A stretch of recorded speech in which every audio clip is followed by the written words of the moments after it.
کسی انسان کو کوئی فائدہ پہنچانا، یہ کام اللہ تبارک و تعالیٰ کو بہت زیادہ پسند ہے۔ آقا دو عالم صلی اللہ علیہ وسلم یہ فرماتے ہیں کہ ساری کی ساری مخلوقات یہ اللہ کا کنبہ ہے، اور جو شخص اللہ کی مخلوق کو فائدہ پہنچائے گا اللہ تبارک و تعالیٰ کو وہ سب سے زیادہ محبوب ہوگا۔ اور ایک اور حدیث پاک میں آقا دو عالم صلی اللہ علیہ وسلم یہ فرماتے ہیں، لوگوں میں سے سب سے بہترین وہ ہے جو دوسروں کو نفع پہنچائے۔ اور ایک اور حدیث میں آقا دو عالم صلی اللہ علیہ وسلم یہ فرماتے ہیں کہ جب انسان کسی دوسرے کے کام میں لگتا ہے، دوسرے کو فائدہ پہنچاتا ہے، تو جب تک یہ فائدہ پہنچاتا رہتا ہے، اس کا کام کرتا ہے، اللہ تبارک و تعالیٰ اس بندے کی مدد اس وقت تک کرتے رہتے ہیں۔ تو گویا اللہ تبارک و تعالیٰ کو سب سے زیادہ محبوب وہ شخص ہے جو دوسروں کی خدمت کر رہا ہے، دوسروں کو نفع پہنچا رہا ہے، اور لوگوں میں سے سب سے بہترین شخص وہ ہے جو دوسروں کو نفع پہنچا رہا ہے۔ اور اللہ کی مدد اس بندے کے ساتھ اس وقت تک ہوتی ہے جب تک وہ دوسروں کے فائدے کے لیے کام کر رہا ہوتا ہے۔ یہ اس کی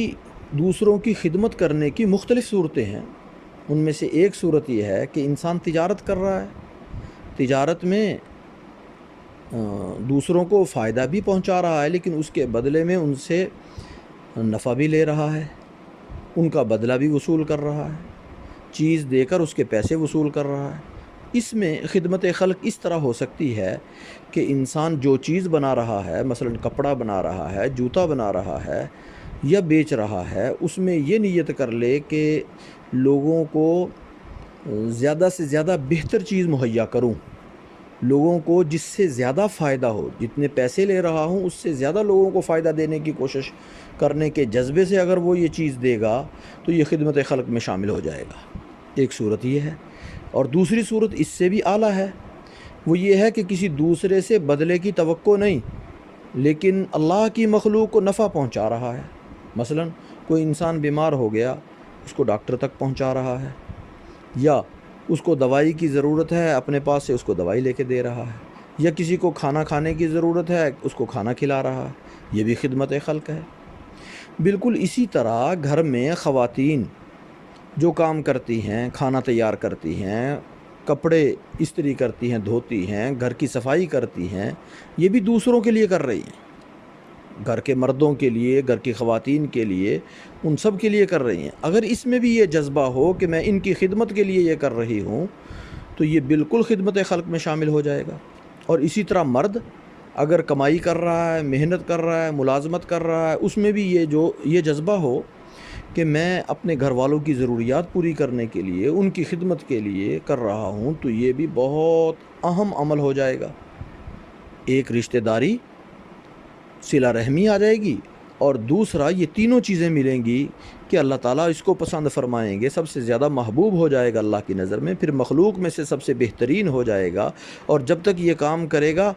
اللہ کی مدد اس کے ساتھ شامل حال رہے گی۔ تو یہ کام بڑا اہم ہے۔ اس کے ساتھ ایک اور، اگر انسان کسی کو نیکی کی طرف لگا دے، خیر کی بات کہہ دے، کسی کو دین کی بات کہہ دے، اللہ کی بات کہہ دے، ان کے ساتھ نیکی کی طرف اس کو لگا دے، یہ بھی اس کی خدمت ہے، بلکہ یہ پچھلی خدمتوں میں سے زیادہ اہم خدمت ہے کہ کسی انسان کو اللہ اور دین کی بات سمجھا دے، سکھا دے، یا اس کو نیکی کے راستے کی طرف لگا دے، یہ بھی خدمت خلق کی ایک اہم صورت ہے۔ یہ بھی ہم میں سے ہر کوئی کر سکتا ہے، اپنے بچوں کو سکھلا دے دین کی بات، اپنے بچوں کو نیکی کی بات سکھلا دے، یا اپنے دوستوں کو کہہ دے، یا اپنے احباب کو کہہ دے۔ انسان جہاں کہیں بھی ہو وہاں اگر یہ کہہ دے، اللہ کے محبوب آقا دو عالم صلی اللہ علیہ وسلم یہ فرماتے ہیں کہ جو شخص کسی کو دین کی خیرخواہی کی، نیکی کی بات سکھلاتا ہے، سمجھاتا ہے، اللہ، اس کے فرشتے، آسمان والے اور زمین والے اس کے لیے رحمت کی دعا کرتے ہیں، اور اللہ تبارک و تعالیٰ کا وہ محبوب تو بن جاتا ہے، اس لیے کہ مخلوق میں سے اللہ کو سب سے زیادہ پسندیدہ وہ ہے جو دوسروں کے فائدے کے لیے کام کر رہا ہے، پھر لوگوں میں سے سب سے بہترین بھی وہ بن گیا، اور تیسرا یہ کہ اللہ کی مدد بھی اس کے ساتھ شامل حال ہوتی ہے۔ تو لوگوں کو خیر کی طرف بلائیں، لوگوں کی خدمت کسی بھی طرح کر سکتے ہیں تو وہ کرنی چاہیے، یہ بڑا اہم کام ہے۔ اللہ تبارک و تعالی ہمیں عمل کی توفیق عطا فرمائے۔